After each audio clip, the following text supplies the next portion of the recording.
اللہ الرحمن الرحیم الف لام میم، یہ حروف مقطعات میں سے ہیں اور یہ الگ الگ نازل ہوئے تھے، اور یہ اللہ تعالیٰ کی کتاب کا ایک راز ہیں جن کی مراد کا علم صرف اللہ تعالیٰ کو ہے، اور اسلامی عقیدے یا کسی اسلامی عمل کا سمجھنا ان پر موقوف نہیں ہے۔ الف لام میم یہ حروف مقطعات میں سے ہیں اور یہ الگ الگ نازل ہوئے تھے، اور یہ اللہ تعالیٰ کی کتاب کا ایک راز ہیں جن کی مراد صرف اللہ تعالیٰ جانتے ہیں، اور کسی اسلامی عقیدے یا اسلامی عمل کا سمجھنا ان پر موقوف نہیں ہے۔ ذالک الکتاب، یہ کتاب ہے، لا ریب فیہ، اس میں کوئی شک نہیں ہے، ہدن، ہدایت ہے، للمتقین، پرہیزگاروں کے لیے۔ ذالک الکتاب لا ریب فیہ، اس کتاب میں کوئی شک نہیں ہے۔ اس کی دو وجہ ہیں۔ پہلی وجہ یہ ہے کہ انسان کی لکھی ہوئی کتاب گمان پر مبنی ہوتی ہے، یقین پر نہیں ہوتی، جبکہ اللہ تعالیٰ کا علم لامحدود ہے، اسی وجہ سے اس کے اندر تو کوئی شک نہیں ہے، بخلاف انسانوں کی لکھی ہوئی کتابوں کے کہ اس میں شک ہوتا ہے۔ اور دوسری وجہ یہ ہے کہ اللہ تعالیٰ کا علم یقینی ہے اور باقی لوگوں کا علم ظنی ہوتا ہے، اسی وجہ سے باقی لوگوں کی تصنیفات میں شک ہو سکتا ہے، اللہ تعالیٰ کی اس کتاب میں کوئی شک نہیں ہے۔ تو ذالک الکتاب لا ریب فیہ، اس کتاب میں کوئی شک نہیں ہے، اس لیے کہ انسانوں کی لکھی ہوئی کتاب گمان پر مبنی ہوتی ہے، یقین پر مبنی نہیں ہوتی، جبکہ اللہ تعالیٰ کا علم 100% یقینی اور لامحدود ہے، اسی وجہ سے اس کتاب کے اندر کوئی شک نہیں ہے۔ اگر کوئی اس کتاب میں شک کرتا ہے تو اپنے ناسمجھی کی وجہ سے کرتا ہے، باقی اس کتاب کی ذات میں کسی قسم کی شک کی گنجائش نہیں ہے۔ ہدن للمتقین، یہ ہدایت ہے پرہیزگاروں کے لیے۔ یہاں پر ایک چھوٹا سا سوال ہوتا ہے کہ کیا وجہ یہاں پر فرمایا ہدن للمتقین، یہ پرہیزگاروں کے لیے ہدایت ہے، جبکہ ایک دوسری جگہ ارشاد ہے ہدن للناس، یہ لوگوں کے لیے ہدایت ہے۔ کیا وجہ کہ یہاں پر فرمایا ہدن للمتقین، یہ پرہیزگاروں کے لیے ہدایت ہے، اور ایک دوسری جگہ ارشاد فرمایا ہدن للناس، یہ لوگوں کے لیے ہدایت ہے؟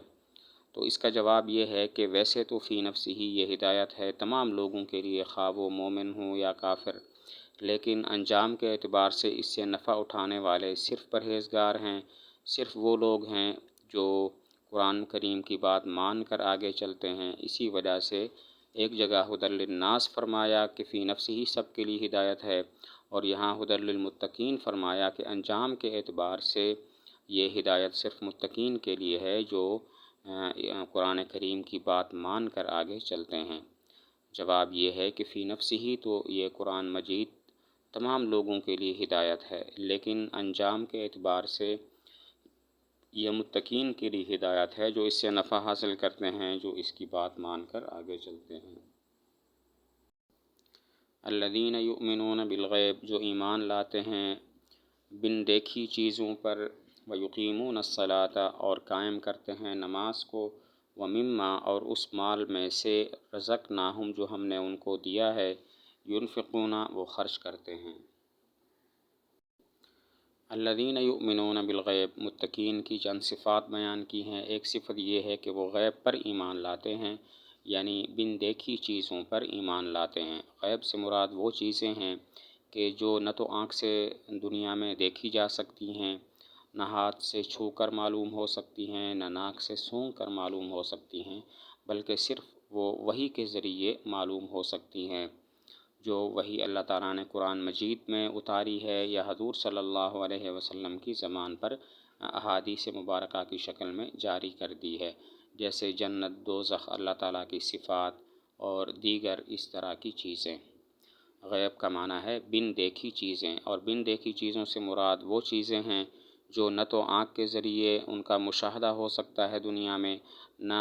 چھو کر وہ معلوم ہو سکتی ہیں، نہ سونگھ کر وہ معلوم ہو سکتی ہیں، بلکہ مراد وہ چیزیں ہیں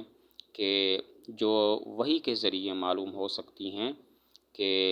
اللہ تعالیٰ نے وحی کے ذریعے قرآن میں ان کا ذکر فرما دیا یا حضور صلی اللہ علیہ وسلم کی زبان پر احادیث مبارکہ کی شکل میں جاری کر دیا، جیسے جنت، دوزخ، اللہ تعالیٰ کی صفات وغیرہ۔ وَيُقِيمُونَ الصَّلَاۃ، متقین کی دوسری صفت یہ ہے کہ وہ نماز قائم کرتے ہیں اور اس کے حقوق کو پورا کرتے ہوئے نماز کی ادائیگی کرتے ہیں۔ اور تیسری صفت ہے وَمِمَّا رَزَقْنَاهُمْ يُنْفِقُونَ، جو اللہ تعالیٰ نے ان کو مال دیا ہے اس میں سے وہ خرچ کرتے ہیں، جس میں تمام قسم کے صدقات اور زکوٰۃ آ گئے۔ دوسری صفت ہے وَيُقِيمُونَ الصَّلَاةَ، نماز قائم کرتے ہیں یعنی نماز کو اس کے حقوق کے ساتھ ادا کرتے ہیں۔ اور تیسری صفت ہے وَمِمَّا رَزَقْنَاهُمْ يُنْفِقُونَ، جو مال ہم نے ان کو دیا ہے اس میں سے خرچ کرتے ہیں، اس میں زکوٰۃ اور تمام قسم کے صدقات آ گئے۔